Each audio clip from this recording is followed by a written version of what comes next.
and a lot of time in front of the TV.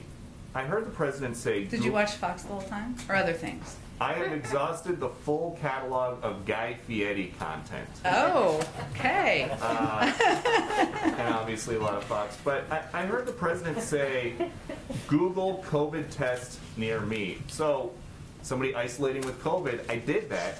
And the appointments everywhere were completely jammed. So why is it that you guys were so unprepared for the need for testing after the holidays? Well, Peter, I'm happy to see you back and well. I would second say that there has been a massive surge in cases, as you know, and we're a part of, in D.C. and New York. And there's been an unprecedented, and other parts of the country as well, there's been an unprecedented demand for tests. So what we have done over the course of the last few weeks, even before that, is the president quadrupled our testing capacity since the summer. We opened 20,000 sites across the country, and we have also opened additional federal sites, including one in D.C. only recently. He's also provided, we've also in the process of sending 50 million tests out to community health centers and rural health centers. And now we're in the process of finalizing contracts for 500 million tests. What can I make one more point, and then you can go next? I would just note where we have come from. If you look to a year ago, there were no tests, or maybe one, depending on the timeline, that was available on the market. Now we have 9.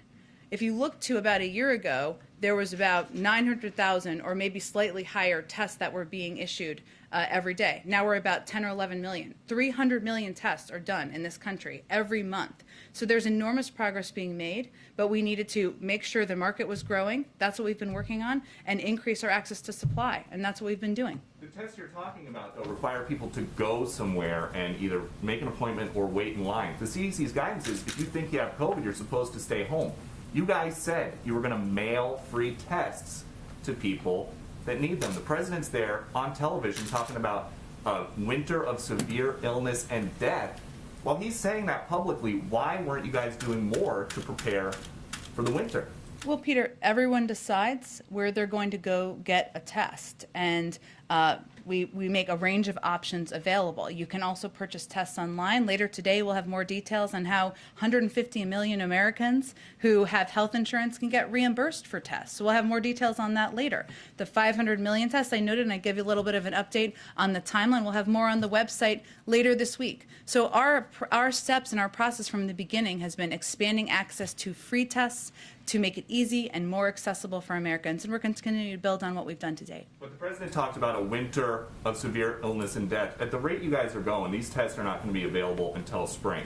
So will you admit that these free tests you guys promised are not going to be ready until after the Omicron surge? I think I gave an update earlier that we'll start to have tests out the door in the coming weeks, very soon. Okay. And again, that's not the only place people can get tests.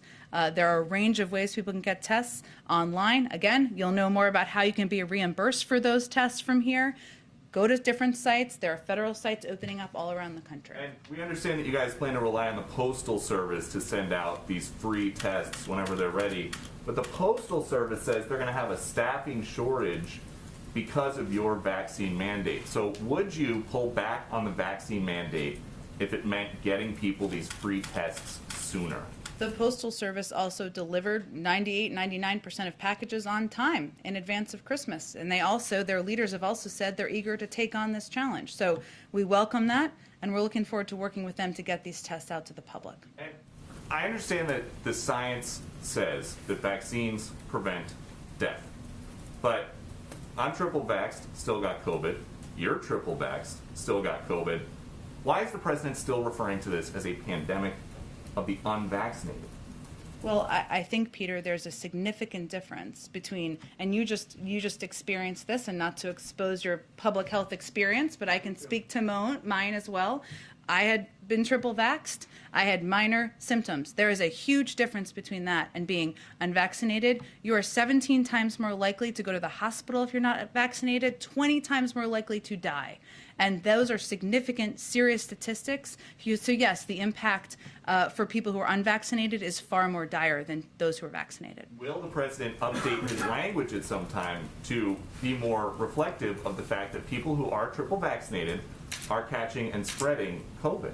I think President has said, as have we a number of times, that there will be breakthrough cases. There will be people who get COVID here at different media organizations, at companies around the world, around the country, who have been vaccinated. But there is a significant difference between being hospitalized or dying and being vaccinated with more mild symptoms. And then last one, you guys have been very aggressive countering COVID misinformation. So what do you guys think about COVID misinformation coming from the Supreme Court and Sonia Sotomayor's false claim that over 100,000 children are in serious condition, many on ventilators? Well, I'm not going to speak to Supreme Court arguments or statements made in those arguments, but I will tell you that what is at stake here is our effort to protect health workers and, most importantly, protect patients with the CMS rule, and also to make workplaces safer with the OSHA rule, which we have confidence in our legal argument for. So I will leave it to them to decide, but that's what's being argued now. Go ahead. I know getting ahead of the president before a major speech is